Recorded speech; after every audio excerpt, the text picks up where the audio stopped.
Block buster ఇచ్చిన మన producer Ravi Yalamanchili గారు ఇవాళ ఇరుముడి సినిమాతో ఇంకో బ్లాక్ బస్టర్ అందుకున్నారు. ఒక్కసారి అందరూ చప్పట్లు కొట్టండి. ఫస్ట్లీ కంగ్రాచులేషన్స్ రవి గారు for irumudi. Thank you. Yeah Ravi గారిని మాట్లాడుతుందిగా కోరుకుంటున్నాం. అందరికీ నమస్కారం అండి. ముందుగా బాస్కి పుట్టినరోజు శుభాకాంక్షలు. ఆయన నిండు నూరేళ్ళు ఆయుర ఆరోగ్యాలతో ఎంతో హ్యాపీగా జీవించాలని మనస్ఫూర్తిగా కోరుకుంటూ, ఆయన కోట్లాది మందికి ఇన్స్పిరేషన్. అలాగే ఆయన సినిమాలు పక్కన పెడితే ఆయన చేసిన సేవా కార్యక్రమాలు కానివ్వండి, ఇవన్నీ బ్లడ్ బ్యాంక్ కానీ ఇవన్నీ దానివల్ల లక్షల మంది బెనిఫిట్ అయ్యారు. అలాగే ఆయన మా ఇండస్ట్రీలో కానీ ఏదన్నా ఉండి ఎవరన్నా రోడ్ బ్లాక్ అయిపోయి ఎలారా ఈ సమస్యకి అంటే కారు రోడ్ నెంబర్ 25కి తిప్పి చిరంజీవి గారి ఇంటికి వెళ్తే పరిష్కారం అయిపోయినట్టే. అలాగే పర్సనల్గా మాకు 3-4 పెద్ద సహాయాలు. సార్ ఇలా ఇలా ఉంది సార్ పరిస్థితి అంటే అన్నీ అర్థం చేసుకుని నిమిషాల్లో సెటిల్ చేసేవాళ్ళు. అంత పెద్ద మనిషి.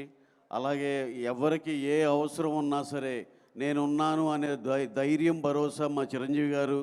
అలాగే చిన్న సినిమాలు హిట్లు కొట్టినా ఏది కొట్టినా ఎంతో ప్రోత్సహిస్తారు. ఇంటికి పిలిచి గిఫ్ట్లు ఇస్తారు, వాళ్ళతో చాలాసేపు స్పెండ్ చేస్తారు. ఆయన ఎప్పుడు చెప్తారు ఏదన్నా సినిమాకి ఏదన్నా గెస్ట్గా ఇన్వైట్ చేయాలంటే ఆయన ఆలోచించి ఏదన్నా పెద్ద ఒక సైజ్ సినిమా అయితే రాపోయినా పర్లేదు, ఎవరన్నా చిన్నోళ్ళకి ఉపయోగపడద్దంటే కంపల్సరీ ఆయన ఫంక్షన్కి వచ్చి తీరుతారు. ఆయన చాలా గొప్ప మనసు, చాలా పెద్ద మనసు. ఈ విధంగా నేనేంటంటే చిరంజీవి గారి గురించి సినిమాల గురించి కన్నా ఆయన అదర్ సైడ్ ఎంతో ఉన్నతమైనది. ఎందుకంటే మేము పర్సనల్గా చాలా చూసాం. మాకు ఏదైనా సినిమా హిట్ అయితే ఆయన ఒక అప్రిసియేషన్ లెటర్ లాగా పంపించేవాళ్ళు. డియర్ నవీన్ రవి, ఈ సినిమా ఇంత అయినందుకు ఇది చాలా సంతోషంగా ఉందని అవన్నీ ఫ్రేమ్ కట్టించుకుని ఇంట్లో పెట్టుకుంటాం మేము. అలాగే పెద్ద లక్షల్లో ఉండే ఏదో చిన్న పెద్ద గిఫ్ట్లు కూడా పంపించేవాళ్ళు ఆ మెమరబుల్గా ఉండటం కోసం. చిరంజీవి గారు నిజంగా మనకు బయట వాళ్ళకి అంటే ఎక్కువ యాక్సెస్ లేని వాళ్ళకి తెలిసింది సగం అయితే, ఆయన ఇంకో సగం ఆయన చెప్పుకొని ఏమంటారు దాన్ని, ఆయన చేసే గొప్ప పనులు ఇవన్నీ ఇంకా చాలా ఉన్నాయి అసలుకి చెప్పుకోవాలంటే. ఇక ఆయన ఏ రోజు దానికి పెద్దగా ఇష్టపడరు. అలాగే మా ఇండస్ట్రీలో ఎవరికి ఏ అవసరమైన కార్మికులకు కానీ దేనికి కానీ ఎప్పుడు ముందుండే మనిషి. సార్ మీరు ఇలాగే అందరికీ కావాల్సిన వాళ్ళలాగా మీరు ఎప్పుడు అలాగే చిరస్థాయి నిలిచిపోవాలి సార్ అని చెప్పి మేము కూడా అందరం వీలైనంతవరకు అందరూ కూడా మీ అనుమాల నుంచుని అందరికీ నలుగురికి 4 ఏమన్నా సహాయం చేయాల్సింది ఏమైనా ఉన్నా సరే అందరూ కాంట్రిబ్యూట్ చేస్తాం సార్. అలాగే చిరంజీవి గారిది ఇంకా సినిమా సైడ్ ఏమన్నా వచ్చి చెప్పాలంటే మీకు చెప్తున్నా, ఇంకెవరన్నా 20-30 ఇయర్స్ వాళ్ళు ఉన్నవాళ్ళు చిరంజీవి గారిని 1980స్లో చూస్తుండ ఆ సినిమాలు చూసారో లేదో తెలియదు కానీ మీకు టైం దొరికినప్పుడల్లా 1980s నుంచి 1995 దాకా ఆయన ప్రతి సినిమా చూడండి ఎంతంటే అంత స్టిల్ అసలు ఎంత ఎగ్జైట్ అవుతారో. ఎందుకు చెప్తున్నానంటే మేము చిన్నపిల్లలుగా ఉన్నప్పుడు మా ప్రీవియస్ స్టార్ సినిమాలు వాళ్ళు సినిమాల్లోకి వచ్చి 20 ఏళ్ళు 25 ఏళ్ళు అయినా చూస్తే అంత మళ్ళీ ఆ సినిమాలు చూస్తే అంత అనిపించదు, అరే ఏంటి ఇప్పుడు అంతా చేంజ్ అయిపోయిందని. కానీ చిరంజీవి గారు ఒక్కళ్ళే ఆ స్టారు. మీరు 80స్లో సినిమాలు కానీ అభిలాష, చట్టానికి కళ్ళేవు, పున్నమి నాగు, విజేత ఎన్ని సినిమాలు ఉన్నాయండి, మగమహారాజు, అసలు ఖైదీ, అసలు అది కదా టర్నింగ్. అలాగే నాకు ఇప్పటికీ ఆశ్చర్యం, ఆయన ప్రాబ్లీ 1978లోనే ఇప్పుడు ఎంట్రీ ఇస్తే 1980కే పున్నమి నాగు, చట్టానికి కళ్ళు, పెద్ద ఇంట్లో రామయ్య, వీధిలో కృష్ణ సూపర్ డూపర్ హిట్లు కొట్టారు. 3 ఏళ్ళకి ఆయన పెద్ద స్టార్గా ఎస్టాబ్లిష్ అయ్యారు. కట్ చేస్తే 83 ఖైదీ వచ్చింది, మార్చేసిన సౌత్ ఇండియన్ బిగ్గెస్ట్ స్టార్. అంటే 78 నుంచి 5 ఏళ్ళలో ఇంత స్టార్డమ్ అసలు ఇంపాసిబుల్ అది. ప్లస్ ఇంకోటి చాలామంది చెప్పేది, ఆయన ఇచ్చినన్ని బ్లాక్ బస్టర్లు ఈ ఇండియన్ సాయిల్ మీద ఏ స్టారు ఇవ్వలేదు అనేది ఒక సత్యం. మీరు ఆ హిందీ కానీ ఇంకో భాషలను తీసుకోండి, ఆయన ఇచ్చిన బ్లాక్ బస్టర్లు ఎవరు తరం కాదు, ఎవరి వల్ల కాదు, అది మళ్ళీ జరిగేది కాదు. సో అలా మా చిరంజీవి గారికి నాకు ఈ చిన్న అవకాశం వచ్చి ఈ 4 ముక్కలన్నా షేర్ చేసుకున్నందుకు చాలా థ్యాంక్స్. ఎందుకంటే యనమాల అక్కడ మా బండ్ల గణేష్ అన్న ఉన్నారు, మీరందరూ ఎవరి కోసం ఎదురు చూస్తున్నారో తెలుసు. అలాగే చాలామంది మాట్లాడాల్సిన వాళ్ళు ఉన్నారు కాబట్టి ఈసారికి క్లుప్తంగా ఇంతవరకే మాట్లాడి ముగిస్తున్నాను. Once again boss, happiest birthday అండి. Thank you very much. Thank you. అలాగే మెగా ఫ్యాన్స్ అందరికీ ఎవ్రీ ఇయర్ మీరు ఈ సెలబ్రేషన్కి ఇలా రావటం ఎంతో హ్యాపీగా ఉంటుంది. మాకు కూడా వచ్చినప్పుడు చాలా గర్వంగా ఉంటుంది. ఏది మా బాస్ కోసం ఇంకా ఎప్పుడు ఇలా వస్తానే ఉంటారనేది. చాలా చాలా థ్యాంక్స్ అండి.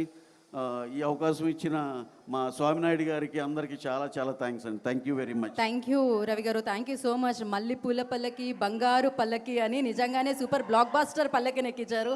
So congratulations for that. And yes, BVS Ravi గారిని మాట్లాడాల్సిందిగా కోరుకుంటున్నాం. అందరికీ నమస్కారం. మెగా ఫ్యాన్స్ అందరికీ నమస్కారం అంటే నాకు నేను నమస్కారం పెట్టుకున్నట్టు ఉంటుంది.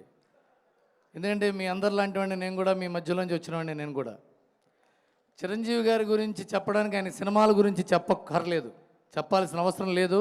ఆయన 158 సినిమాలు అందరం ఒకటి కంటే ఎక్కువ సార్లు చూసుంటే అవునా కాదా? ఆయన పాటలు మొత్తం నోటికి వచ్చా రాదా? ఆయన పాట వింటే కాళ్ళు చేతులు కదులుతాయా లేదా? అది ఆయన గురించి మాట్లాడడానికి రవి గారు మాట్లాడినట్టు వెళ్ళిపోయాను. రవి గారు మాట్లాడినట్టు ఆయన క్యారెక్టర్ గురించి మాట్లాడుకోవాలి. చిరంజీవి గారు తెర మీదే మెగాస్టార్ చిరంజీవి, బయట ఆయన ఎప్పటికి కూడా కొణిదెల శివశంకర్ వరప్రసాదే. ఆయన సక్సెస్ని ఆయన ఒంటి మీద చొక్కాలాగా వేసుకోకుండా నార్మల్గా మామూలు మనిషిలాగా అందరిలాగా ఉండే వ్యక్తి ఆయన.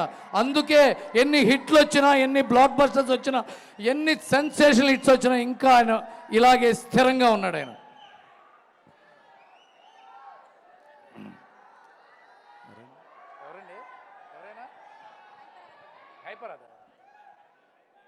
హైపర్